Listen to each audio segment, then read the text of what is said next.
Ayan. Back to normal na po ako. Maraming salamat sa ating mga sponsors. Merry Christmas, Tita Thelma Zuniga Rodriguez, ang aking minamahal na Tita Thelma. Si Madam Shakeable Revilla na alam ko nasa sa London, Italy, or whatever. Basta yon.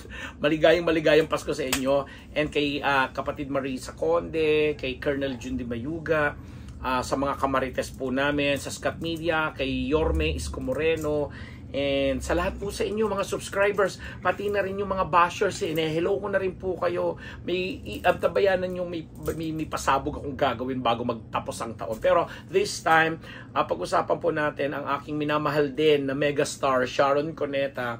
Kasi nga po, pagkatapos nga po ng napakabonggang mga promotion na ginagawa niya kasama si Alden Richards para sa A Family of Two, ang dami-dami na naman yung mga cryptic messages, mga post na may kinalaman sa kanyang personal na buhay, na kahit hindi mag 1+1 ang mga netizen, nararamdaman nila na ang tindi ng pinagdadaanan ni Mega pagdating sa personal talaga. Kasi ako nung makita ko lang yung isang post niya na yung pelikula niya na ginawa with directly Nobroca, nakasama niya si Loretta Marquez, yung Pasan Ko Ang Daigdig.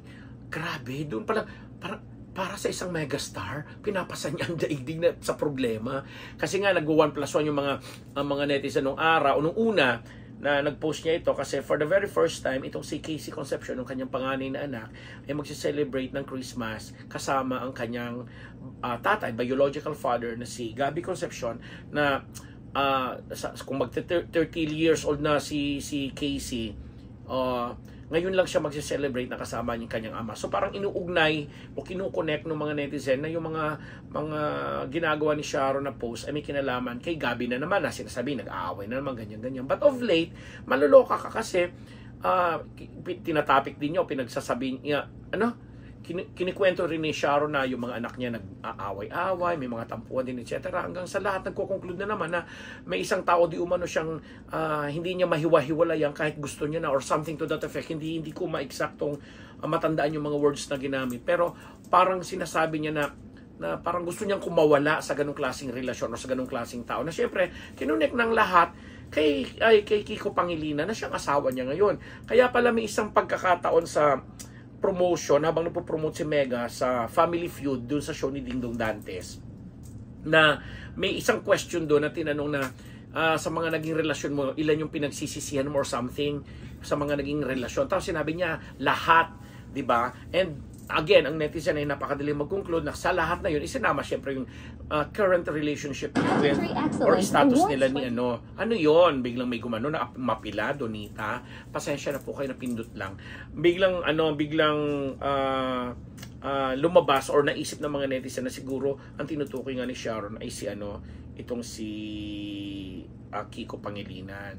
Yun na nga, sa isang post nga, dahil magpapasko, sinabi ni Sharon na gusto niyang balikan ang childhood niya, ang mga nagdaan niya mga Pasko nung bata pa siya, yung kumpleto pa yung mga anak daw niya, kasi sabi nga natin kanina, first time na magki-Christmas itong si Casey kasama ang kanyang tatay na si Gabby.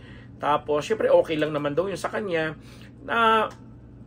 pero yung mga emote ngayon ni Sharon na may kinalaman dun sa kanyang personal na buhay, pati yung mga lumang pelikula niya, mga lumang picture niya sa kuya niya, sa kapatid niya, kamag-anak niya, mga lumang movies na ginawa niya. Alam mo yung may melancholia ang tawag doon, tama ba ako, Nanay Christy? yung parang binabalikan mo yung isang bahagi ng yung nakaraan na sana nangyayari sa mga panahon nito. May ganung pahiwatig yung mga post ni Sharon. Na kami naman, tinitingnan naman natin namin ito na parang sanay naman tayo kay Sharon na may mga ganito. Pero this time kasi, ayaw naman namin isipin na porke meron siyang pelikulang kalahok sa film festival, ay nagagamit muli ito. In fact, meron siyang schedule na kasama niya dapat si Alden Richards dun sa pagbibenta nila ng ticket ng advance, yung para sa first day sa Christmas sa 25. Nagbibenta na sila ng ticket para sa mga tao, pero hindi yata po siya nakapunta gawa ng mga ganitong usapan nga, di ba? Kaya nga Kaya nga parang sinasabi na si Sharon ay may ganito na naman, may ganyan naman, na nakakalungkot lang kasi napakaganda ng pelikula ni Alden, at parang feeling ko kung mas makakapag-promote pa ng bonggang-bongga si Shawi, ay hindi talaga natin masasabing hindi ito maging top grosser din, or makasama sa mga inaasahan nating magmamarka talaga sa takilya, 'di ba? Kagaya ng pinapangarap ni Ate V na gusto niyang makasama or makita yung mahabang pila ng mga tao sa mga sinihan. So ang ganda sana, no? Kaya lang hindi naman natin talaga maiwasan kung totoo may pinagdadaanan ng isang Sharon Cuneta na para sa lahat na Sharon Cuneta ka na, napaka-bilyonarya ka, ang dami mong properties, ang dami rin naman mga kaibigan na nagmamahal sa'yo. I'm sure naman may mga tao kang pinagkakatiwalaan, and etc. etc. And speaking of ang pinagkakatiwalaan, naging issue pa nga yung